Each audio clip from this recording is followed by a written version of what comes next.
Welcome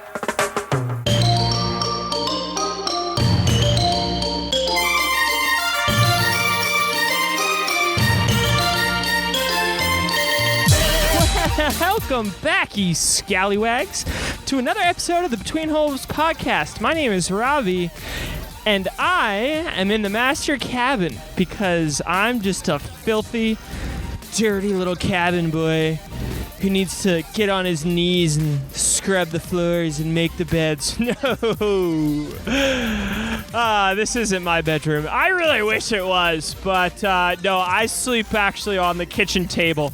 Every night, the table that we all eat all of our meals on and everything, it drops down, which is actually a pretty cool feature of the sailboat, into like a bed, so to speak. I mean, it's still a table. It's just at bed height instead of table height, and that's what I sleep on every day, have for the past month and a half. And the best part about sleeping there, actually, is that you have no privacy whatsoever. It's completely great. Not having a place to change, not having a place to sleep that's not around other people, because when we're out to sea 24 hours a day, someone's always up and on watch, which means when I'm sleeping, someone's sitting at the foot of my bed, literally keeping watch of the boat. So it's been awesome. I've learned to just not deal with personal space. I've just had to come to terms with that.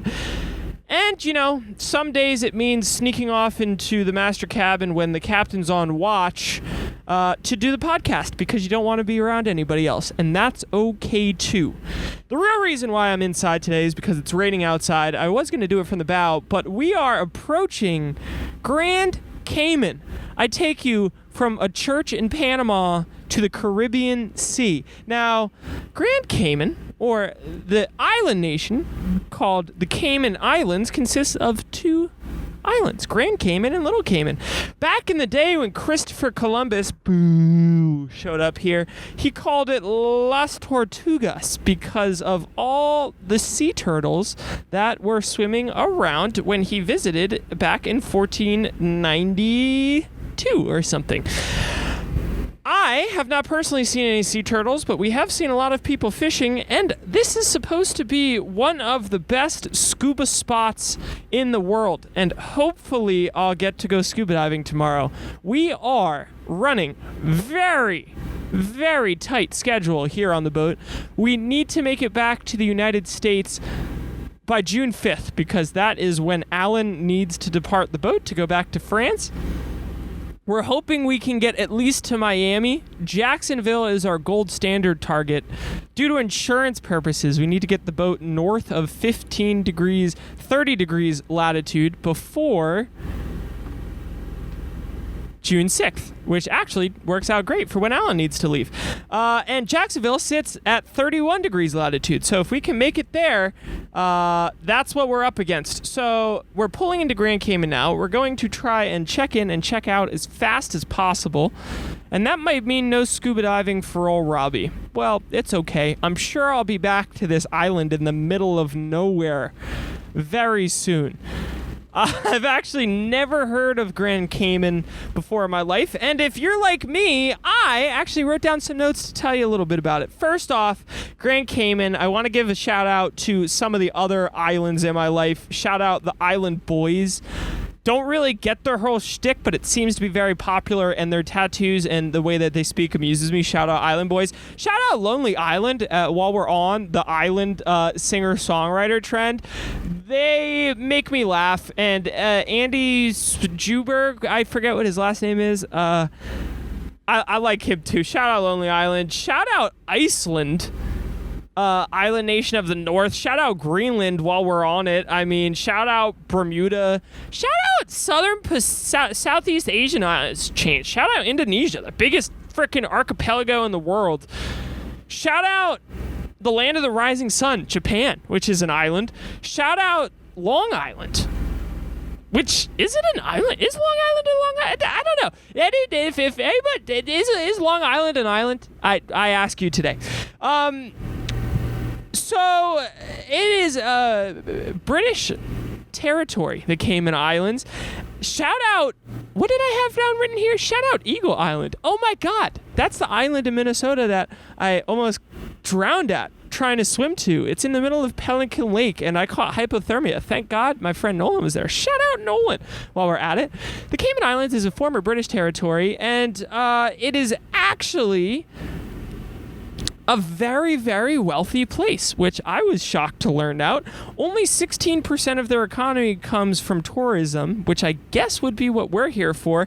The vast majority of it is the vast majority, 55% of the economy here is from international financial services.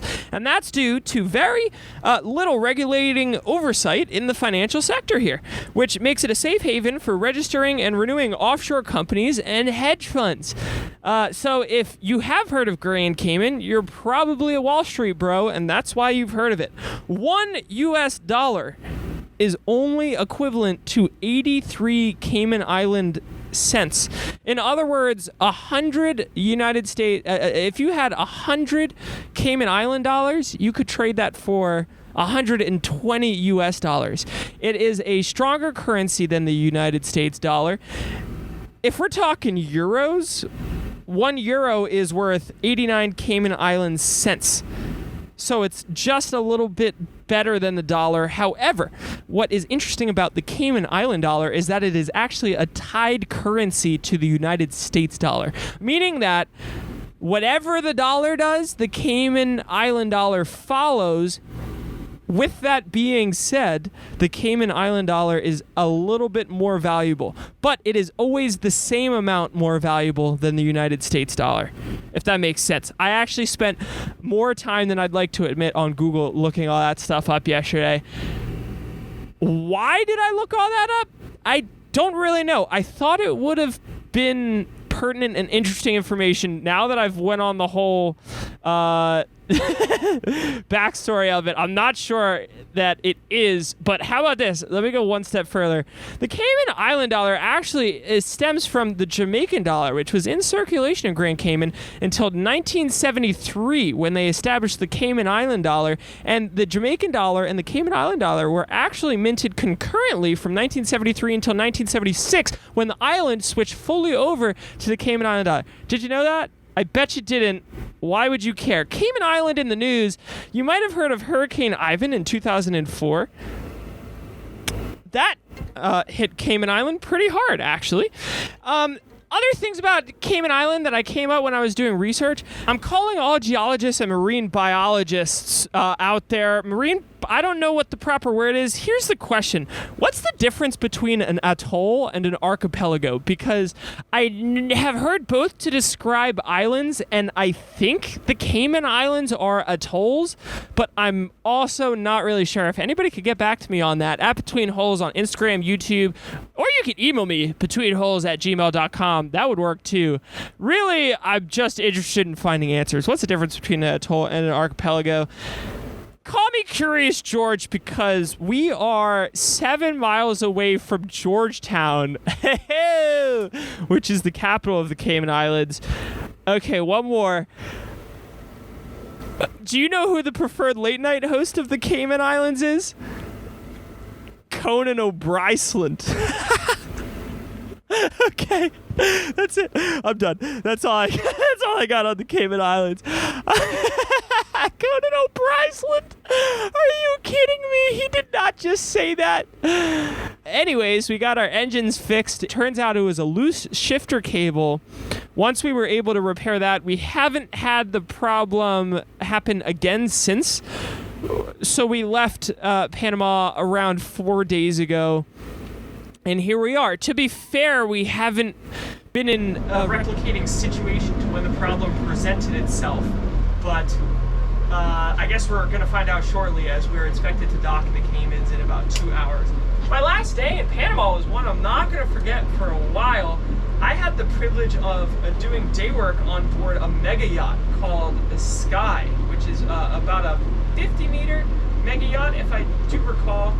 I was chilling in Shelter Bay Marina for a week while we were waiting to do the repairs, and I met some friends playing volleyball, and they all happened to be the crew on this big old boat. And one morning, shout out Will, the British chap that lived aboard, he called me up and said, hey, we have somebody looking to come buy the boat on Friday, and we're trying to get it really, really sparkly, shiny, clean, and we could use an extra pair of hands. If you want to come work, we'll pay you. And I was like, no freaking way! Little did he know, I would have said yes to doing it for free, because I really wanted to see the inside of that boat.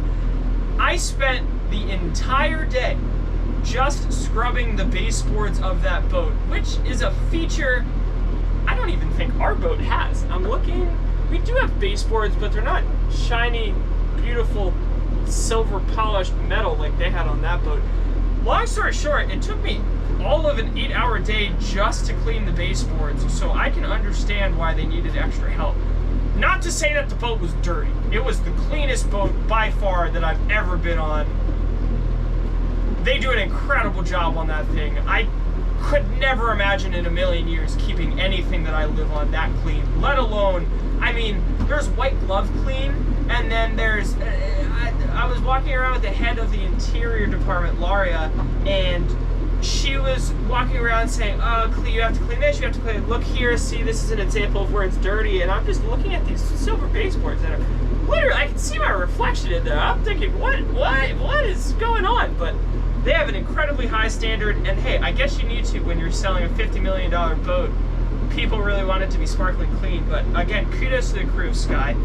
The boat was amazing. It's 4 stories tall. The bottom floor is, I guess, 5 if you count the engine room, which is all the way on the bottom. That's where the mechanics live.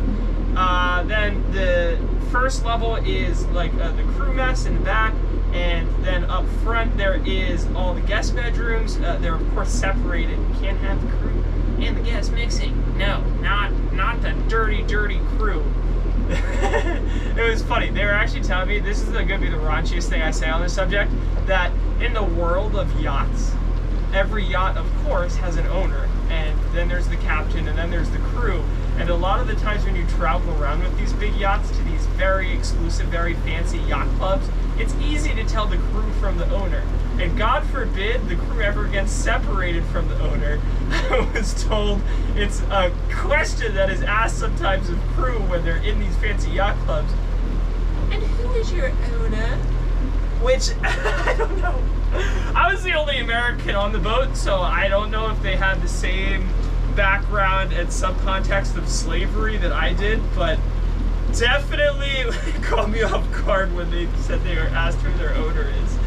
The second floor is where the master cabin is, or I guess I should say the owner's suite is, to get away from that master terminology. Shit was better, shit was bigger than my bedroom, any bedroom I've ever had not on a boat, and it was nicer than I can imagine a Ritz-Carlton or Four Seasons would stay in.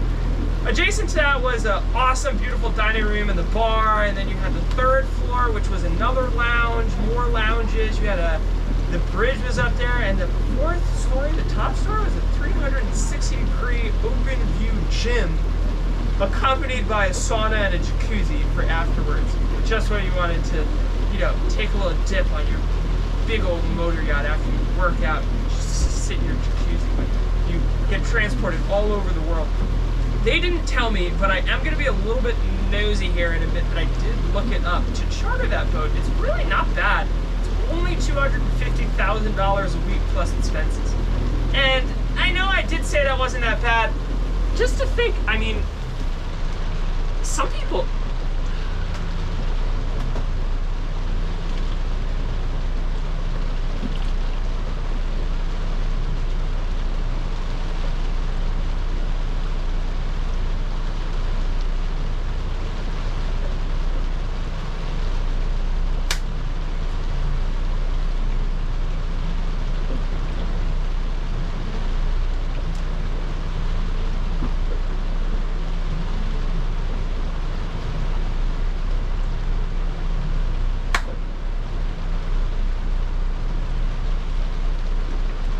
$250,000 a week. I mean, some people don't even make that in a year.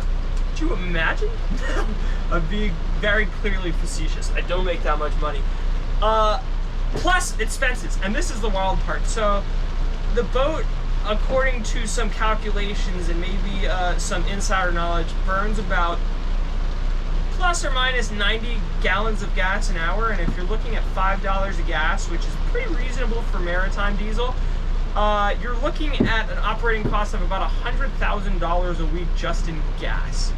That is not included in the $250,000 rental fee. The whole world of mega yachting seems really cool. They're actually telling me about it, and the crew life on board seems really awesome. It's a full-time job. It's a 9 to 5. You work 40 hours a week. There's constantly things to be doing. You have to make sure the boat is in spotless, perfect condition, and as a result of that, it's able to employ 7 people at a time, up to 12 if there's full. There's 2 engineers, 2 exterior department workers, 1 interior department workers, a captain, and a chef. And that was just when I was aboard without an owner or a charter guests present at all. But the positives is, on this boat, they said they got weekends off, and 1 person stays back on the boat to be on watch every weekend, and if you're not on watch, you can go do whatever you want, and you get to see the world through an amazing lens and go to amazing places. Your food and board is paid for, and you get to live aboard a luxury yacht. So, all in all, I'd be interested in exploring maybe that part of life when I get back. Will was very kind in sending me what certifications you needed. You have to take some class and become basic safety trained for boats. You have to, it's a good idea to get like actual boater's licenses, which I don't have. My dad has them. So, I don't know. All in all, awesome experience. I know I've rambled on about this way too long, but I've never been on a boat like that, so it was incredible. I had to talk about it. I'm sorry, I did. I really loved it. Thank you to Captain Errol, and to Will, and to Abby, and to my Rob number 2 on the boat, and Laria, and thank you for the chef for the wonderful lunch. I had a great time, guys. I would love to come back if you would ever have me on as a member of your crew. Freaking fantastic time. With all that being said, I am being beckoned up to the top deck because the rain has not stopped, but we gotta put the sails down because we're about to get into Grand Cayman.